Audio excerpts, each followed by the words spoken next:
Vande Mataram friends. So next video we continue. So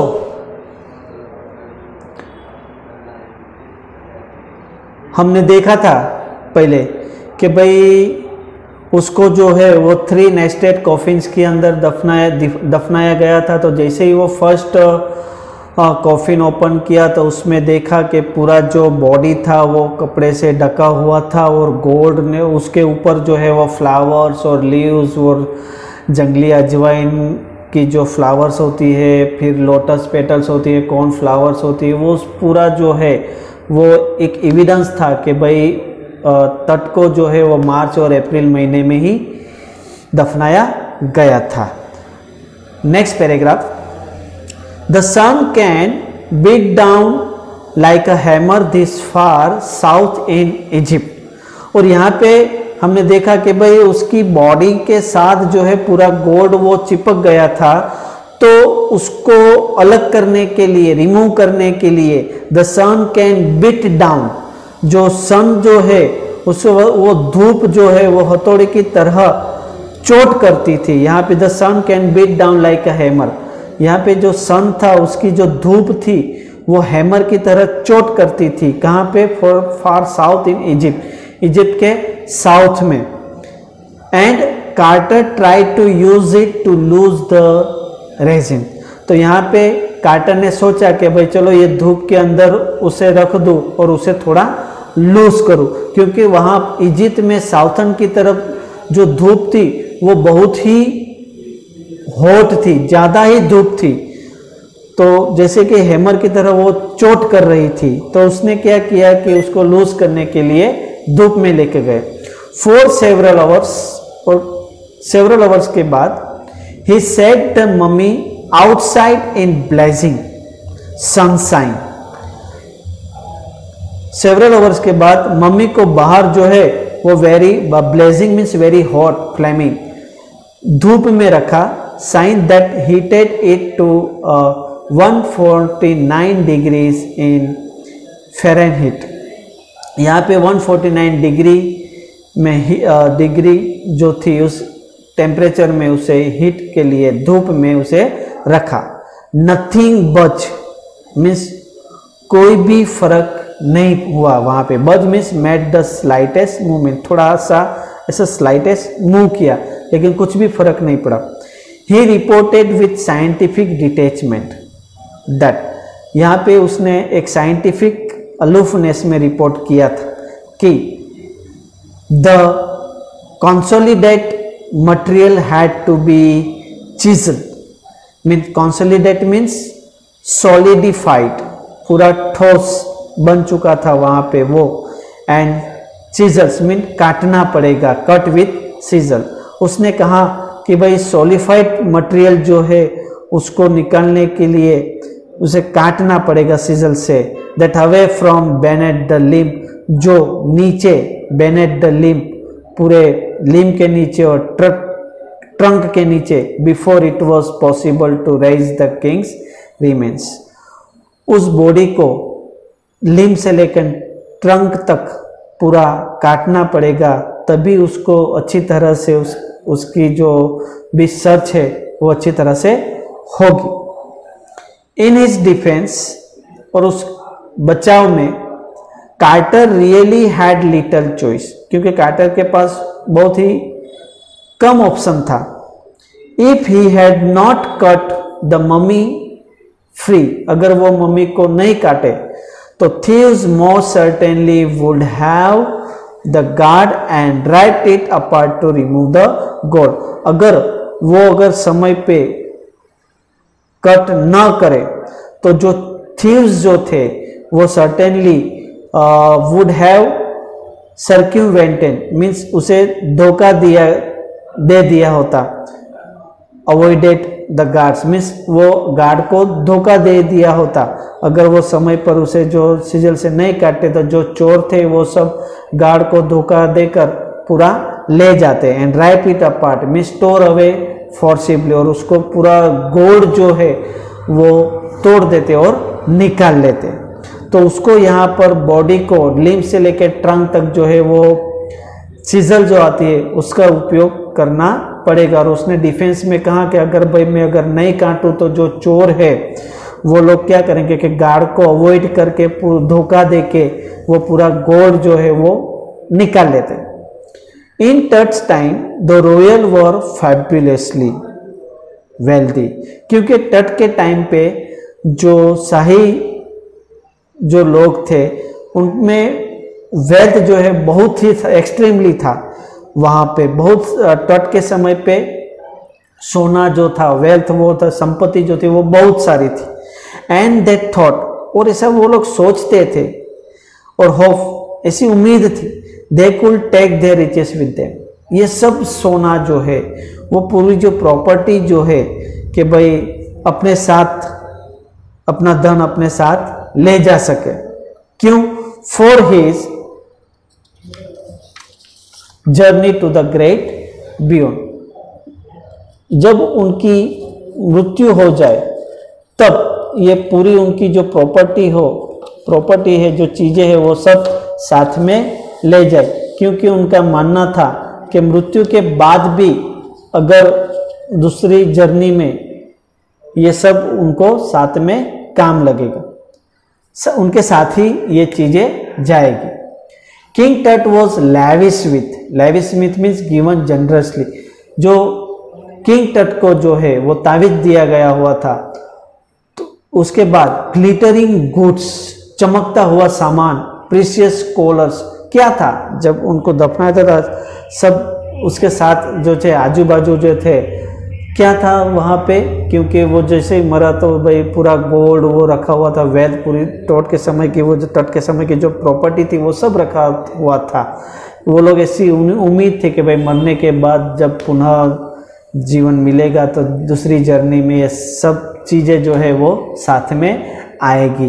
तो तट के कब्र पर वो जो तावीज थे उसमें क्या हुआ था, तट was lavish with given a generously glittering goods, चमकता हुआ सामान वहाँ पे दिया गया हुआ था, प्रीशियस कॉलर्स थे, इनलेड थे means decorative pattern on a surface, inlaid necklace, वो नेकलेस था जो डेकोरेट किया हुआ था, ब्रेसलेट था, रिंग, एम्बुलेट्स मीन्स तावीज थी, सेरेमोनियल अप्रोन जो कपड़ों पर पहना हुआ जाता है, मतलब में सेरेमोनियल अमुक कुछ फंक्शन होते हैं तब जो कपड़े पहनते वो सब था वहाँ पे, सैंडल्स थे, seats for his fingers and toys, और यहाँ पे गोल्ड जो है वो पूरा फिंगर्स और टॉयज पे हुआ था, लगा हुआ था, उसके साथ रखा हुआ था। एंड नाउ आइकॉनिक, और अभी जो आइकॉनिक जो है वो someone who is a symbol, it represent some other things,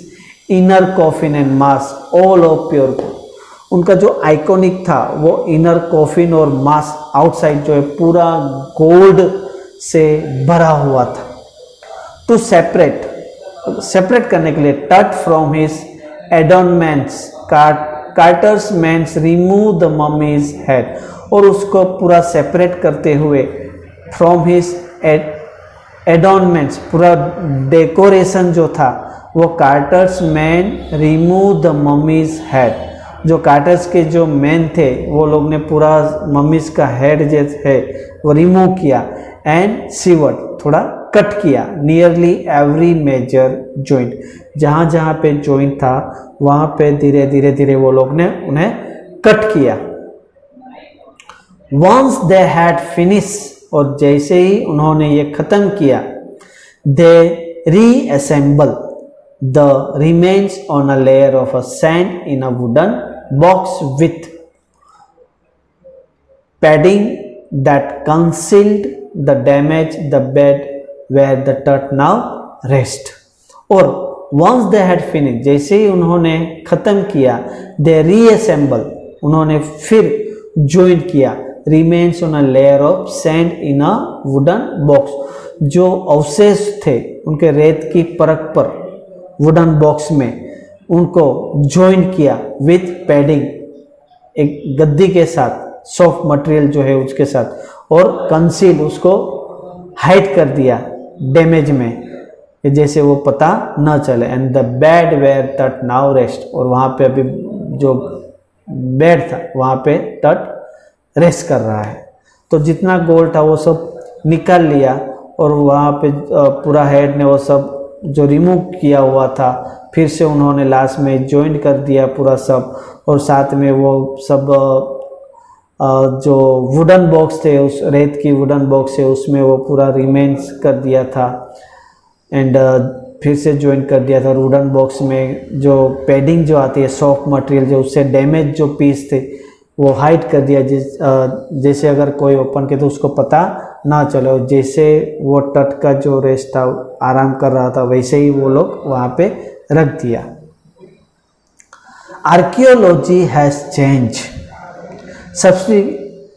substantially in the intervening decades, focusing less on treasures and more on fascinating details of life and intriguing mysteries of death. जो archaeology थे, archaeology that means प्रतत्व विज्ञान, study of past और history has change. और अभी जो है प्रतत्व विज्ञान के जो बहुत ही ज़्यादा जो हिस्ट्री है वो चेंज हो चुकी है। इनके बीच में जो दशकें थी, दैट्स मीन जो डिकेड्स थी, तो पहले जो आर्कियोलॉजिस्ट थे और आज के जो आर्कियोलॉजिस्ट है उनकी हिस्ट्री में थोड़ा चेंज हुआ है। क्योंकि पहले के जो आर्कियोलॉजिस्ट थे वो ज़्यादातर क्या करते थे, फोकसिंग लेस ऑन ट्रेजर, वो ट्रेजर पे पूरा ध्यान देते थे, और and more on the fascinating details of life. और अभी जो है आज के जो आर्कियोलॉजिस्ट है वो ज़्यादातर जो फेमस पर्सन है उसके लाइफ की डिटेल्स पर ज़्यादा फोकस करते हैं। लाइफ और डेथ की जो मिस्ट्री है, रहस्यमय मौत जो होती है उस पर ज़्यादातर वो लोग ध्यान देते हैं, और पहले के जो आर्कियोलॉजिस्ट थे वो ट्रेजर पे ध्यान देते थे। तो इतना अभी थोड़ा चेंज हुआ है। It also use more sophisticated tools, और अभी भी जो है कितना सोफिस्टिकेटेड टूल्स यूज होता है, including medical technology. 1968, more than 40 years after Carter's discovery, and anatomy professor x-ray the mummy and reveal startling fact beneath the resin that cakes his chest and his breastbone and front ribs are missing.